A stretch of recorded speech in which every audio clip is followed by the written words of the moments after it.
Hello, I'm David Allen. Welcome to the Not Bad series.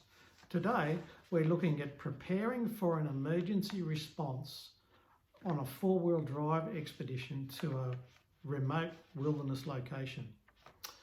On such a trip, it's important that everyone in your group knows what to do in the event of an emergency, and you should have an emergency response procedure prepared just like you would have in the workplace.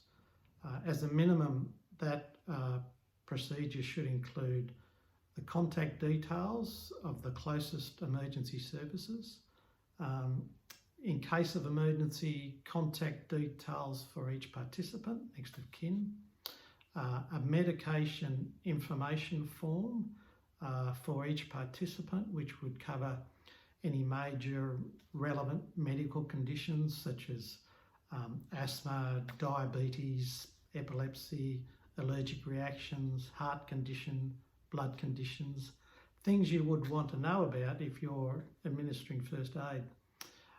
And that form should say why it's required, what it is, how it's administered, and where it's stored.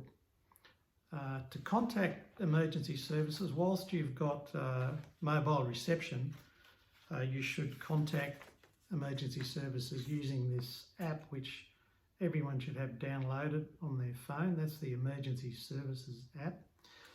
The benefit of which, if you dial 000 through that app, emergency services will know your location even if you don't. Once you get into the remote location, you won't have mobile reception, so you must carry a satellite phone or an EP.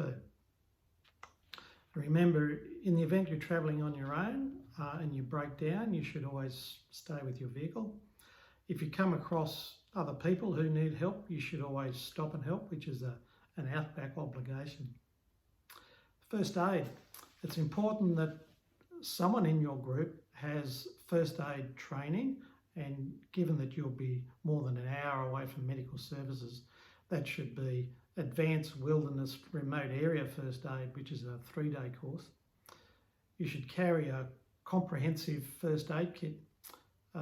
That's important because you'll be waiting a long time for emergency services to arrive, and you'll be a long way from any pharmacy. You should talk to your doctor or pharmacist about what extra things you should add to your first aid kit for a remote location. Another good source of advice is St. John, who supply first aid kits. They have a outdoor module, a remote module, a burn module. Also, having done your remote area first aid, you will have some knowledge of what extra things to put in your first aid kit, and that person can brief the rest of your group. Some of the extra things that you might consider adding, things like anti-vomit medication, diarrhea and dehydration medication, plenty of bandages, sting treatment, lots of eye wash, 3 elastic pressure bandages in the event of snake bite. I carry my elastic bandages around in a little pouch like that, which I put on my belt if I'm going bushwalking. Antihistamines, cold and flu tablets, and sore throat medication are also very handy as some examples. Check all the use-by dates of the contents of your kit. Even things without use-by dates will deteriorate. Band-aids eventually lose their stick. Things in sealed packets eventually lose their seal. And you should also download on everyone's phone, which is helpful whilst you've got mobile reception, the first St. John First Aid Manual. So that app looks like that.